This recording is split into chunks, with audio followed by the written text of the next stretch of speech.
Tentu menentukan nama Anies Baswedan sebagai bakal capres Partai Nasdem itu punya resiko ya, punya peluang sekaligus tantangan. Peluangnya adalah memperbesar captive market Nasdem yang selama ini agak kurang bagus di beberapa segmen wilayah seperti di Jawa Barat, Banten, DKI, dan sebagian Sumatera. Sementara Anies justru memiliki konstituen atau dukungan elektoral yang kuat di basis-basis itu.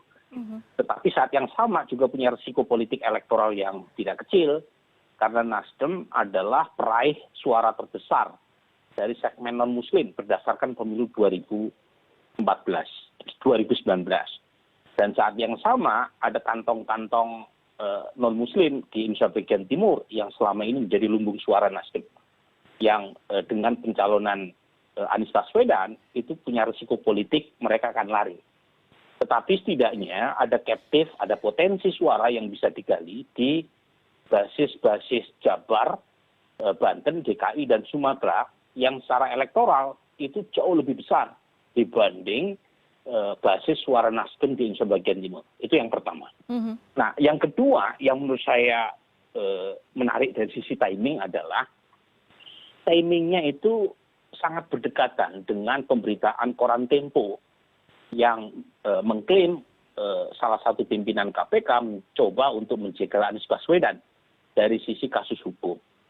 Yang kedua, dari sisi timing itu juga bisa problematik karena kalau kita baca analisis media sosial, itu banyak yang mempertanyakan kenapa deklarasi capres dilakukan sehari setelah tragedi Kanjuruhan. Jadi tidak salah kalau kemudian ada yang mencoba mengait-ngaitkan dengan apa yang rame di WA, yaitu strategi preemptive strike. Jadi dengan nominasi Mas Anies, maka KPK tidak boleh macam-macam. Jadi preemptive strike di sini adalah jangan sampai ada upaya kriminalisasi orang yang sedang bertarung menuju 2024. Dan Nasdem tanda kutip mengorbankan diri untuk Anies Baswedan supaya jangan sampai terjadi hal yang tadi saya sebut. Jadi sepertinya situ yang lebih menjelaskan mengapa timingnya itu dilakukan tanda kutip secara mendadak dan tidak jauh waktunya dibanding pemberitaan koran Tempo dan tragedi Kanjuruhan. Oke. Jadi Puspa ya, Anies Baswedan bukan figur yang menjadi brand partai politik tertentu. Ini juga membantu Nasdem untuk merasionalisasi mengapa Anies Baswedan yang dipilih sebagai capres dibanding misalnya dengan Ganjar Pranowo. Karena kalau misalnya mengusulkan Ganjar Pranowo, Ganjar ini mereknya udah merek PD Perjuangan dan tentu ada sopan santun politik kalau misalnya mencalonkan kader partai lain.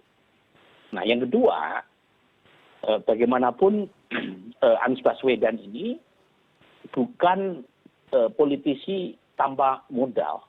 Beliau punya modal elektoral yang cukup lumayan, top 3. Ya. Dan masih punya potensi menang karena perbedaan peringkat pertama, kedua, dan ketiga itu tidak terlalu jauh secara statistik. Artinya ada hitung-hitungan juga mengapa Anies Baswedan yang dipilih. Yang ketiga, ketika Anies yang non-partai dipinang oleh Nasdem pertama kali, ya, sebelum partai lain meminang Anies Baswedan, maka asosiasi Nasdem dengan Anies itu diharapkan punya kotel efek kepada Nasdem yang meminangnya pertama kali. Nah, kotel efek ini diharapkan membantu Nasdem terutama meningkatkan suara di dapil-dapil yang merupakan basis pendukung Anies. Contoh, Jawa Barat di 2014 dari 91 kursi itu hanya menyumbang 1 kursi buat Nasdem. 2019 dari 91 kursi yang tersedia di 11 dapil di Jabar hanya menyumbang 5 kursi saja buat Nasdem. Nah, di Banten 1 pun tidak kursi yang berhasil diperoleh oleh Nasdem. Nah, kalau misalnya Anies diasosiasikan dengan Nasdem, diharapkan ya suara pendukung Anies lari ke Nasdem. belum tentu, karena kita harus uji. Jangan-jangan yang terjadi Justru sebaliknya. capresnya Anies yang dipilih oleh pendukung Anies, tetapi partainya bukan Nasdem. Ini kan sangat mungkin. Nah, tetapi lagi-lagi sebagai sebuah eksperimen politik, sebagai sebuah ijtihad politik, ya kita tes. Nah, ujian pertamanya adalah apakah Nasdem sukses atau tidak mendapatkan mitra partai, karena suara Nasdem tidak cukup untuk mengusung Anies secara sendirian. Masih perlu minimal 2 partai menengah untuk bisa mendapatkan boarding pass pencapresan buat Anies Baswedan nanti. Oke. Dengan Dalam politik selalu ada ruang panggung depan, ada front stage, ada backstage. Ya. Nah, kita media atau kalangan akademisi tidak punya akses yang cukup mewah untuk bisa melihat apa yang terjadi di panggung belakang, di backstage. Nah, tentu apa yang disampaikan Bang Surya atau Mas Anies tadi dalam deklarasi pagi ini, itu ada di ruang panggung depan. Nah, yang sebenarnya terjadi dalam teori dramaturgi Irving Goffman, itu adalah yang real, itu adalah ada di panggung belakang.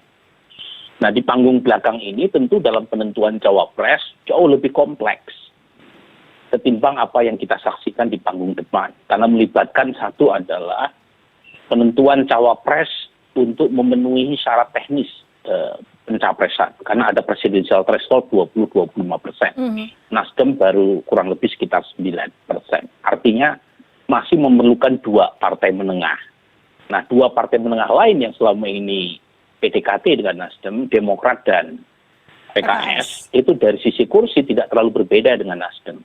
Nasdem 59 kursi, kemudian PKS dan Demokrat kurang lebih antara 50 sampai 54 kursi. Jadi tidak terlalu berbeda.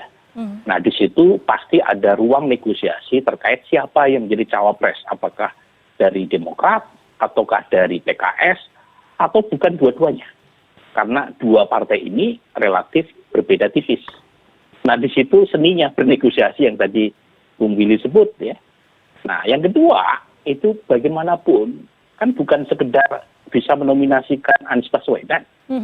Nominasi ini harus menjadi paket kemenangan atau winning ticket.